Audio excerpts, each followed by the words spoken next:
Going live, Eli. Okay, what's up, everybody? This is Regina. As I had mentioned to you guys, I'm gonna come back full heartedly, just tell you more about my cleaning business, what's been going on with me, update about my life, and then also, my new goals. So, from the last video, I mentioned to you, I also even showed you about my hair, the length. It's growing. It's not, the best as I want it to be, but I know it's gonna get there. And then I had mentioned to you, I have a 2 years old son who's, yeah, he's two. He's amazing. It's a blessing. Kids are amazing. But, and as you might hear in the background, he's watching Paw Patrol. So please excuse that in advance.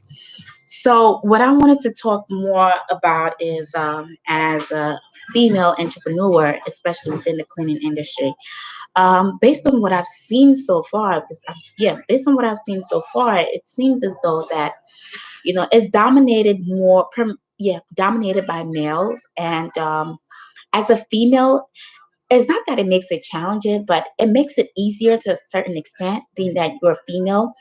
You get a lot more respect. People take you a lot more serious when you're a female doing, with as a female entrepreneur within the cleaning industry. And also always encourage everybody, like, as a not only as a woman, but as an individual, step out and just do it. Just do it. It's not gonna kill you, regardless of whatever your race, gender, whatever it might be. Just do it.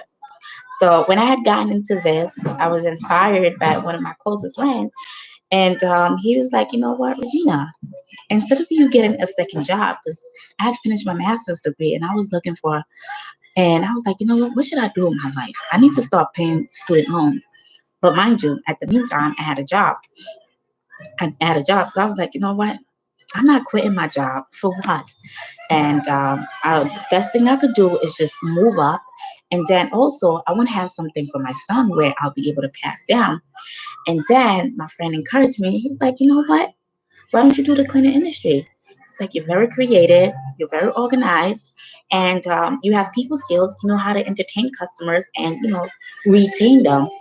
So I was just like, okay, you know what? I'll think about it, but it's not. I'll just think about it. That's exactly what I said. I'll think about it. And I thought about it. I did my research. It took me months before I even got started. I did my research. I reached out to my accountant and I told her about it. She was like, you know what? It's not a bad an idea. I was trying to get you to open a daycare, but you wasn't serious yet. So I was just like, what? What do you mean I wasn't serious? And then she went aboard and told me that, you know what, because you were still deciding whether you should take another job along with your job that you have to pay for your student loans. Why don't you do something for yourself? And then I mentioned to her about the cleaning business that I had researched on. So then after our conversation, I was like, you know what? I think it's time for me to do this. So when I took the step to do it, initially it was just like, okay, you know what? It's going to be a side hustle, it's a part time thing. But then I realized that as a business owner and also in being an entrepreneur, you have to like, it's not the job is never done. You can't sleep. It's you have to do research, continued education, and networking is important. And another important thing that you have to do is making sure that your flyers, your ads, you you update them every. As for me, I'll update my flyers every week, every 2 weeks. And your marketing, the way you market to customers and clients, you have to make sure you're able to target different population, different mainstream area, just to make sure that you know what you're not leaving anybody behind.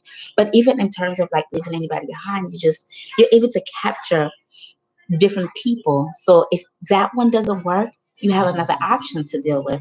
So after doing weeks of research, I started realizing, you know what, I love this. I love the fact that I'm able to learn, not only not apply what I learned and utilize it in a way where I'm able to see results.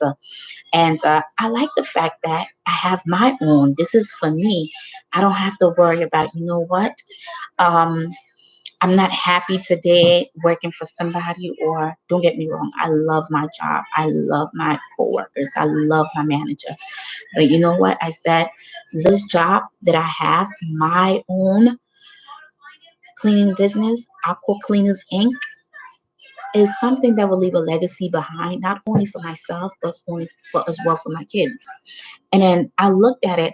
I'm always a person who's big on customer service, and I always say, with customer service, you have to learn how to. It's not about how you treat people. It's how do you want that person to be treated, if it's their family member or not. So just those are all the things that I take into consideration. I was like, you know what? If I'm so much into customer service, why don't I be an example of what a company that focus on customer service will do? And I believe as a leader, once you focus on customer service and with the culture of your building, the culture of your organization, that everything else comes into place. Leads, having clients, money all comes into place. It's just, yes. As you guys might hear, you hear my son. So that's the cue that I gotta go. But on a brighter note, I'm just gonna leave you here for now, and we'll catch up later on in the week. Have a blessed day. Stay good, please. It's COVID-19. Stay healthy. I don't want you to go out there and not protected. Just be safe.